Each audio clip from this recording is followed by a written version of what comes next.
قرآن رہے،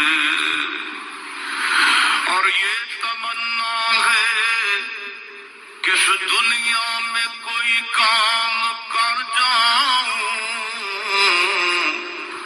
مولا اگر توفیق مل جائے تو خدمت اسلام کر جاؤں، اور یہ تمنا ہے کہ تعلیم قرآن عام ہو جائے، مولا یہ تمنا ہے کہ تعلیم قرآن عام ہو جائے، تمام پرچموں سے اونچا پرچم اسلام ہو جائے۔ تو رحیم ہے تو کریم ہے، مولا تیری ذات سب سے عظیم ہے، تو کرم اپنا عطا ہمیں، تیرے کرم پہ مولا یقین ہے۔ اور خالی ہی یہاں سے جائیں گے، ہاں جائے گا کیا، اچھے اور برے اعمال ساتھ جائیں گے۔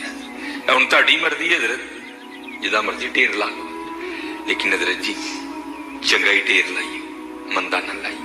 یہ سیالکوٹ جاؤ تو آپ نے حکیم عبدالحی رحمۃ اللہ تعالی علیہ کا ڈیرا دیکھ رکھا ہے، یہ سٹی سینٹر کے تھوڑا سا آگے ہے، اتنی موقع کی جگہ ہے حضرت۔ ہم نے تو خیر نہیں دیکھا، لیکن میں نے وہ انجینئر دیکھے ہیں جنہوں نے حکیم صاحب سے کہا نا، انجینئر تھا، حکیم صاحب کا مرید ہوا تو اپنے پیر سے پیار تھا نا، تو عرض کرتے ہیں کہ حکیم خادم علی رحمۃ اللہ تعالی علیہ کہنے لگا کہ حکیم صاحب بڑی موقع دی جگہ ہے، سڑک دے اوتے تسی جے کتے روڈ تے بھی جا کے بہو گے نا تے دنیا نے اوتھے بھی آ جانا، مینوں اجازت دو ہاں میں نقشہ بناواں تے سوہنا پلازا بنائیے۔ تو حکیم صاحب فرمان لگے، او بابا جی رہن دے، کہنے لگا نہیں جناب پلازا بنانے۔ آپ فرمان لگے یار اسی بڑا لینا ہی، لیکن ایک گل سنی سی تاں نہیں بنایا۔ وہ کہتا حضرت مشورہ کرے نا، شاید بات کی حقیقت کچھ اور ہو، کیا بات سنی ہے، کیوں نہیں آپ نے بنایا؟ آپ فرمان لگے یار ہی سنے آئے، نال نہیں لے کے جان دے اسی تاں نہیں بنایا۔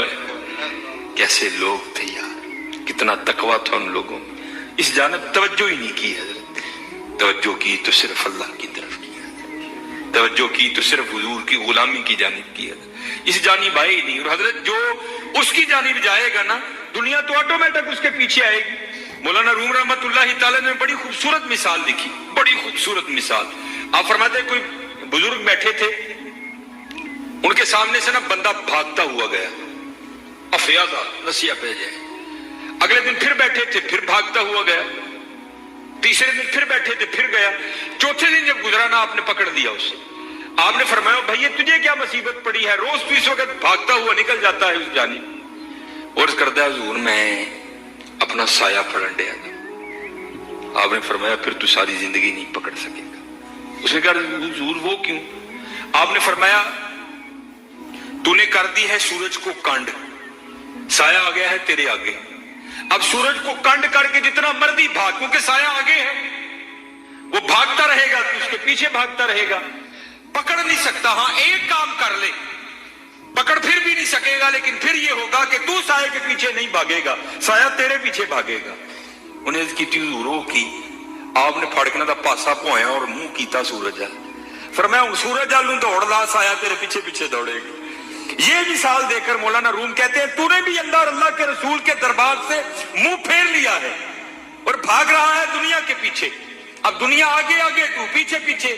اوے ہاں بھاگنا ہے تو دوڑ مدینہ کی طرف لگا، پھر دنیا تیرے پیچھے پیچھے ہوگی، تو آگے آگے ہوگی۔ چلو لگاؤ تو صحیح اللہ اور اللہ کے رسول سے لو، پھر دیکھو تو صحیح دنیا تمہارے پیچھے آتی ہے کہ نہیں آتی۔